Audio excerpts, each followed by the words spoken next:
we're here at the World Transforms, also in Liverpool for Labour Conference. How have you found it so far?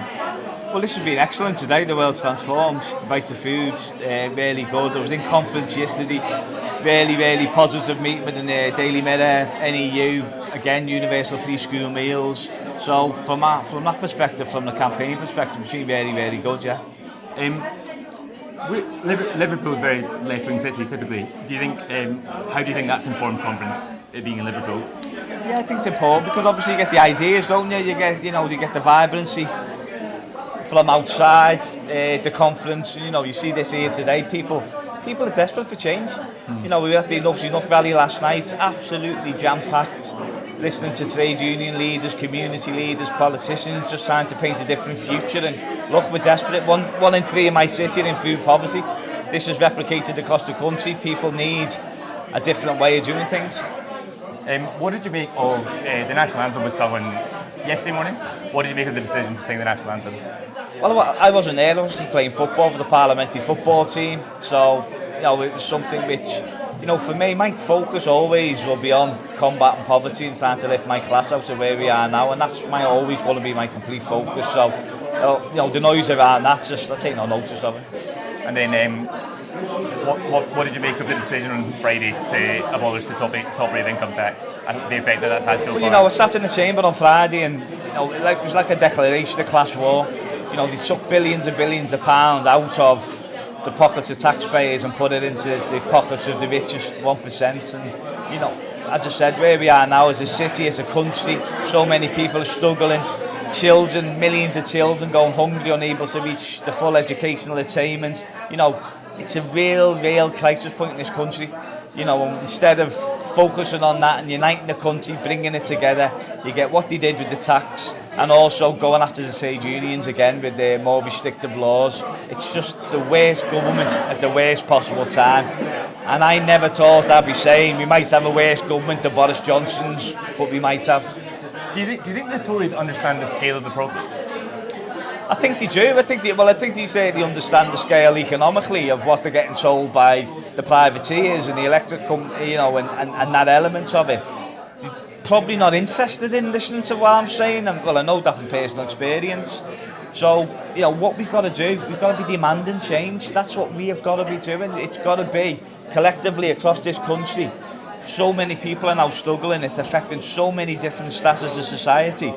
And people now realise that it is completely broken. Even after the budget on Friday, Prominent economics were saying, what are you doing? Where are you going with this? So, I really feel as though there's a massive sea change in this country, and we've got to take advantage of that. How do you think you take advantage of that? Well, I think how you take advantage of that is radical policies, which might have been radical in someone's eyes 2019, but they're usually popular now. It's actually pragmatic to say you're going to nationalise the railways, you're going to take back public ownership into public ownership, the water systems. It's these are the type of things what people actually want now, and there's a real opportunity politically for the Labour Party, and if they're brave enough to grasp it, I firmly believe we'll win the next election. Do you think is there a chance that the Labour Party wins the next election by default?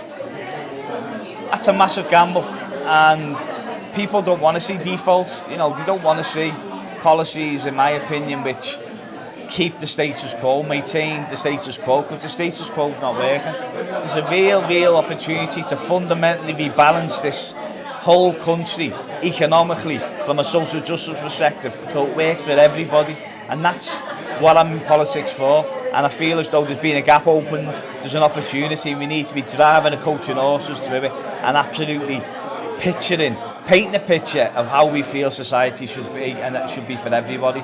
All I'm hearing is people in absolute desperation, and we've got to make sure that we listen to them. Recently, I'm going to ask for our football outlet. I'm going to ask you a couple of questions about the Liverpool Champions League things, if that's all right. Yeah. What did you make of the recent findings of the decision about the Champions League final involving Liverpool fans? Well, to David Conn, reports that he done with absolutely peerless was normal and terrifying when they'd also preempted a script to blame the fans for any what actually happened at the ground. You know, that really hurt me. That, to be honest, that had actually done, but it was not unexpected. More positively, on Saturday we sat down with the UEFA investigation panel. Sat down with them in Liverpool city centre with representatives from Liverpool supporter base, and it was really positive. I hope they're going to listen. I hope the report that they bring out in November actually reflects what happens, but also, again, driving systemic change, because that system's completely broken from a football perspective. How they engage with supporters, how they treat supporters. So hopefully, again, a sea change, that report comes out, and then people have got to drive the changes through.